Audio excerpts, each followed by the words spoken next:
पवित्र त्यौहार, ईद के पावन त्यौहार जो अपने आप में भाईचारे के प्रतीक के रूप में है,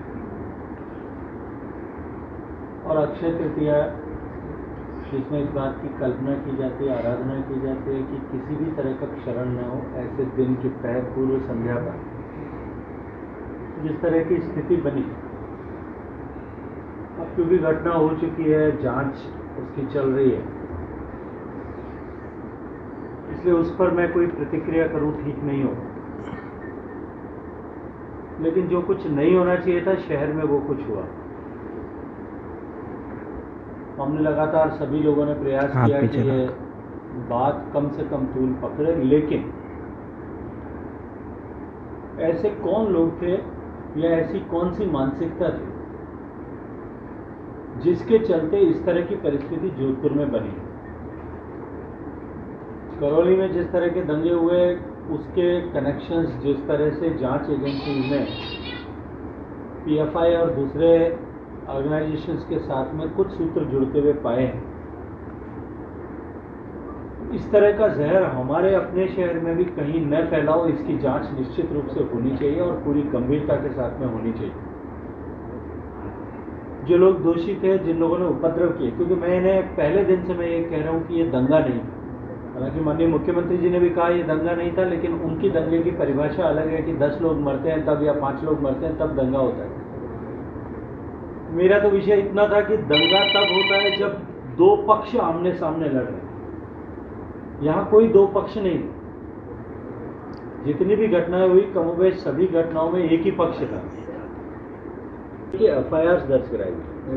इंडिविजुअल कोई एफआईआर दर्ज कराता है वो उसका राइट है, वो कुछ भी लिख सकता है।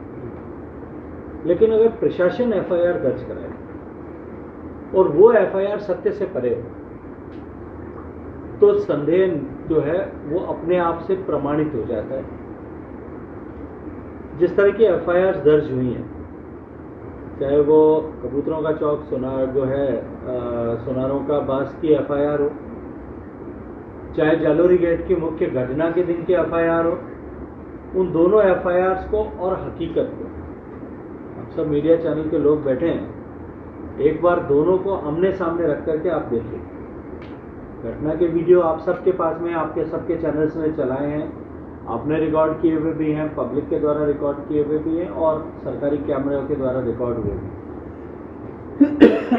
उन वीडियोस में जो दिख रहा है और जो एफआईआर में पुलिस के एसएचओ ने एफआईआर दर्ज कराते हुए लिखा है,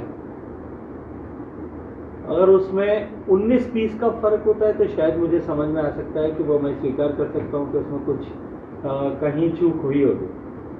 लेकिन जो नहीं है उसको दिखाना और उसको दिखाना और जो हुआ है उसको छुपाना, ये इस बात का परिचायक है कि प्रशासन भी किसी न किसी अदृश्य दबाव में काम कर रहा है। पीछे 5 इंटरव्यूज थे, उनमें से लगभग सभी इंटरव्यूज में उन्होंने या तो इन सब घटनाओं के लिए आरएसएस और बीजेपी को जिम्मेदार ठहराया या मीडिया को जिम्मेदार ठहराया। लेकिन देश की जनता जानती है कि कौन लोग ऐसे विषयों के, ऐसी मानसिकता को प्रश्रय देते हैं। लोग जब जिस प्रदेश में कांग्रेस पार्टी से दूर हुए छिटके, उस प्रदेश में कांग्रेस पार्टी का अस्तित्व खत्म हो गया। उत्तर प्रदेश में लोग छिटक करके सपा और बसपा के साथ में गए, उत्तर प्रदेश में कांग्रेस जड़ से समाप्त हो गई। इतने बड़ी बड़ी बातें करने के बाद में भी दहाई के आंकड़े को नहीं छू पाए। ठीक ऐसी स्थिति वेस्ट बंगाल में, ऐसी स्थिति बिहार में, ऐसी स्थिति केरल में, आप एक पूरी सीरीज देख सकते हैं। जिन प्रांतों में दंगे हो रहे हैं, जिनकी चर्चा, जिनको मेंशन माननीय मुख्यमंत्री जी करते हैं, राजस्थान होगा, गुजरात होगा, मध्य प्रदेश होगा, इन सारे प्रांतों में अपने गढ़ को बचाए रखने के लिए, अपनी पार्टी के अस्तित्व को बचाए रखने के लिए कौन अपरोक्ष रूप से इन ताकतों को हवा देता है और ऐसे विषयों को हवा देता है। मुझे लगता है कि इस विषय को इस दृष्टि से भी खोज करने की आवश्यकता, अनुसंधान करने की आवश्यकता है।